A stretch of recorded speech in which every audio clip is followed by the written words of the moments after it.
Assalamualaikum warahmatullahi wabarakatuh. Nama saya Anggi Romaito, NIM 12020722526 dari kelas Ilmu Hukum 6D. Di sini saya akan menjelaskan beberapa materi tentang hukum laut.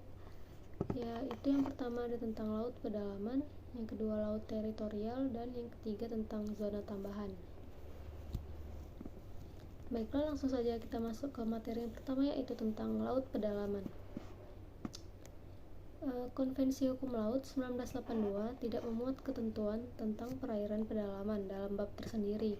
Namun, pasal perairan pedalaman dimasukkan dalam bab 2 yang mengatur tentang laut teritorial dan zona tambahan, dan bab 4 tentang negara kepulauan.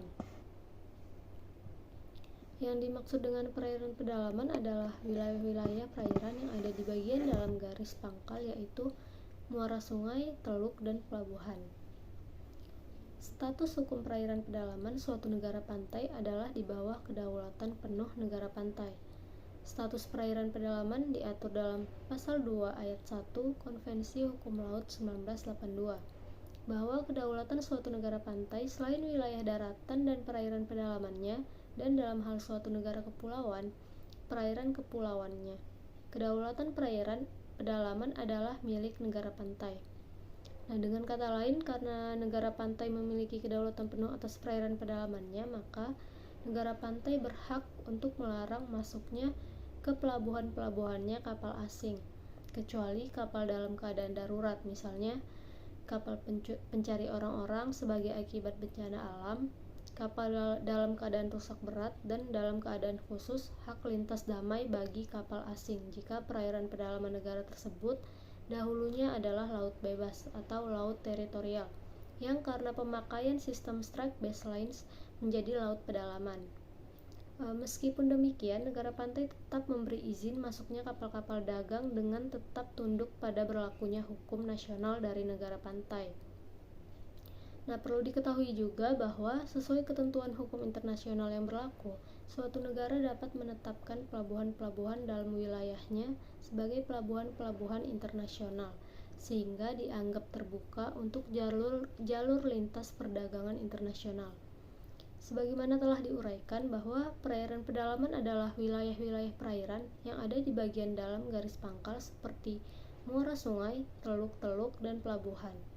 Untuk menetapkan batas-batas perairan pedalaman yang berupa muara sungai, maka jika sungai mengalir langsung ke laut, menurut ketentuan Pasal 9 Konvensi Hukum Laut 1982, garis pangkalnya ditetapkan berdasarkan garis lurus yang memotong mulut muara sungai antara titik-titik garis air surut dari muaranya. Sedangkan pengaturan tentang teluk, yang penting itu diperhatikan adalah jarak antara daratan yang membentuk mulut teluk. Untuk itu perlu diperhatikan ketentuan Pasal 10 Ayat 4 bahwa jika jarak antara garis air surut pada mulut teluk tidak melebihi 24 mil dari daratan di dalam teluk, maka garis pangkal akan menutup teluk tersebut dan perairan di dalam teluk itu akan dianggap sebagai perairan pedalaman. Nah, mengenai pelabuhan-pelabuhan sebagai wilayah perairan pedalaman, maka harus diperhatikan ketentuan dalam Pasal 11 Konvensi bahwa untuk menetapkan batas laut teritorial, instalasi pelabuhan permanen yang terluar yang merupakan bagian integral dari sistem pelabuhan dianggap sebagai bagian daripada pantai. Instalasi lepas pantai dan pulau buatan tidak akan dianggap sebagai instalasi pelabuhan permanen.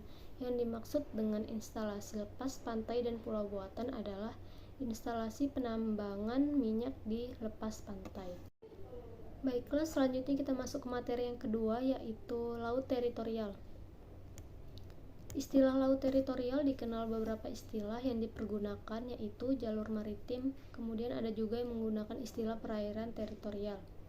Konvensi Hukum Laut 1982 mengatur tentang laut teritorial dalam Pasal 2 sampai Pasal 32.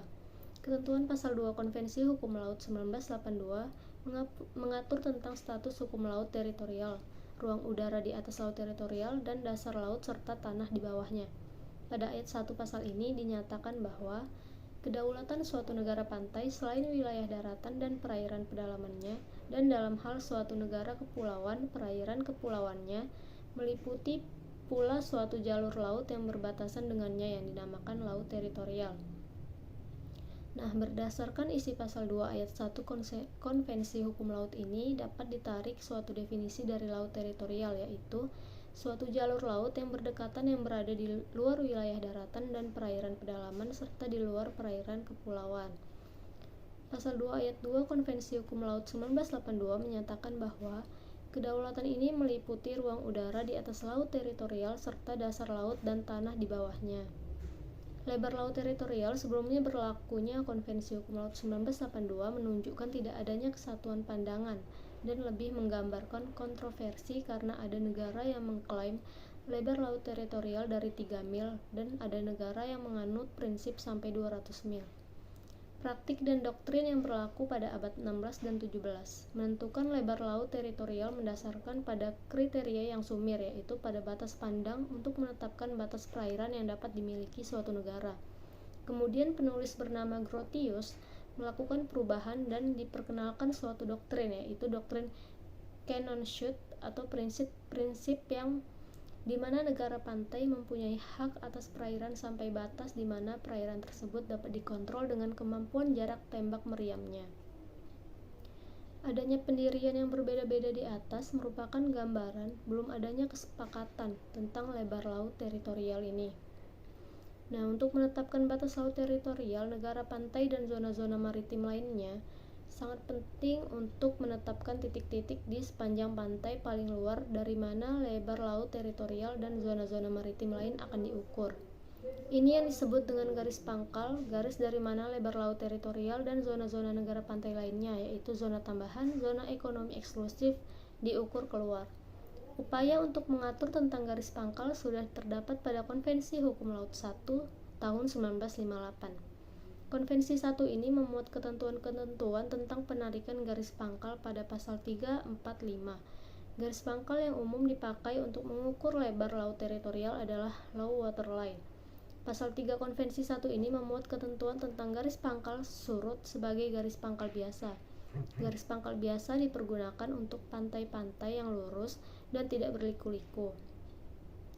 Nah, selain garis pangkal biasa, lebar laut teritorial dan zona maritim lain juga dapat dilakukan dengan penarikan garis pangkal lurus. Menurut pasal 4, garis pangkal lurus dari ujung ke ujung sebagai cara penarikan garis pangkal dapat dilakukan dalam keadaan tertentu. Baiklah, kita masuk ke materi yang ketiga, yaitu tentang zona tambahan. Zona tambahan adalah zona di laut yang merupakan tambahan atau di luar laut teritorial di mana negara pantai dapat melaksanakan peraturan perundang-undangannya secara terbatas. Menurut ketentuan pasal 33 Konvensi Hukum Laut 1982, negara pantai dapat melakukan pengawasan di zona tambahan untuk yang pertama, mencegah pelanggaran peraturan perundang-undangan bea cukai, fiskal, imigrasi, atau saniter di dalam wilayah atau laut teritorialnya. Kedua, menghukum pelanggaran peraturan perundang-undangan tersebut di atas yang dilakukan di dalam wilayah atau laut teritorialnya. Status hukum dari zona tambahan ini tidak diatur dalam pasal 33 tersebut. Di atas hanya menentukan berlakunya yurisdiksi negara pantai berkaitan dengan pelanggaran-pelanggaran yang dilakukan di laut teritorialnya, dan tidak menyebutkan bahwa negara pantai mempunyai yurisdiksi terhadap pelanggaran-pelanggaran di wilayah zona tambahan.